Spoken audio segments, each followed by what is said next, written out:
بسم اللہ الرحمن الرحیم۔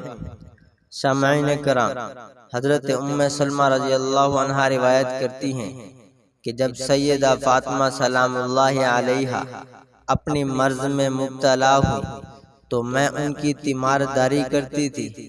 بیماری کے اس پورے عرصے کے دوران جہاں تک میں نے دیکھا، ایک صبح ان کی حالت قدرے بہتر تھی۔ حضرت علی رضی اللہ عنہ کسی کام سے باہر گئے۔ سیدہ کائنات نے کہا، اے اماں، میرے غسل کے لیے پانی لائیں۔ میں پانی لائی۔ آپ نے جہاں تک میں نے دیکھا بہترین غسل کیا۔ پھر بولی، اماں جی مجھے نیا لباس دیں۔ میں نے ایسا ہی کیا۔ آپ قبلہ رخ ہو کر لیٹ گئیں، ہاتھ رخسار مبارک کے نیچے کر لیا۔ پھر فرمایا، اماں جی اب میری وفات ہو جائے گی، میں غسل کر کے پاک ہو چکی ہوں، لہٰذا مجھے کوئی نہ کھولے۔ بس اسی جگہ آپ کی وفات ہو گئی۔ حضرت سلمہ بیان کرتی ہیں کہ پھر حضرت علی کرم اللہ وجہ تشریف لائے تو میں نے ان کو ساری بات بتائی، اور یہ روایت جو ہے امام احمد نے روایت کی ہے۔ اور سامعین کرام، حضرت جابر رضی اللہ عنہ روایت کرتے ہیں کہ حضور صلی اللہ علیہ وسلم، نبی کریم صلی اللہ علیہ وسلم نے فرمایا، ہر ماں کی اولاد کا باپ ہوتا ہے جس کی طرف وہ منسوب ہوتی ہے، سوائے فاطمہ کے بیٹوں کے کہ میں ہی ان کا ولی اور میں ہی ان کا نسب ہوں۔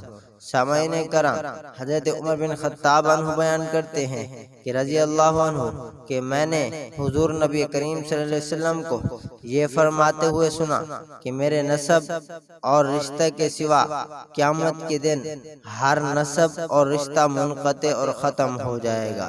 سامعین کرام، سیدہ فاطمہ رضی اللہ تعالی عنہا کے ہاں حضور نبی کریم صلی اللہ علیہ وسلم ایک مرتبہ تشریف لے گئے اور کہا، اے فاطمہ، خدا کی قسم میں نے آپ کے سوا کسی شخص کو حضور نبی کریم صلی اللہ علیہ وسلم کے نزدیک محبوب تر نہیں دیکھا، اور خدا کی قسم لوگوں میں سے مجھے بھی آپ کے والد محترم کے بعد کوئی آپ سے زیادہ محبوب نہیں لگا۔ اور سامعین کرام، حضرت عبداللہ بن مسعود رضی اللہ عنہ سے روایت ہے کہ حضور نبی کریم صلی اللہ علیہ وسلم نے فرمایا، بے شک فاطمہ نے اپنی عصمت اور پاک دامنی کی ایسی حفاظت کی ہے کہ اللہ تعالی نے اسے اور اس کی اولاد کو آگ پر حرام فرما دیا۔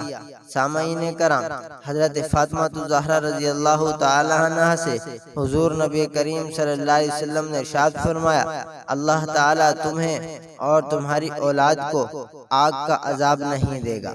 سامعین کرام، اس طرح کے واقعات اور کہانیاں سننے کے لیے، انبیاء کرام علیہ السلام کے واقعات سننے کے لیے اس چینل کو لازمی سبسکرائب کریں۔ Thanks for watching. اللہ حافظ۔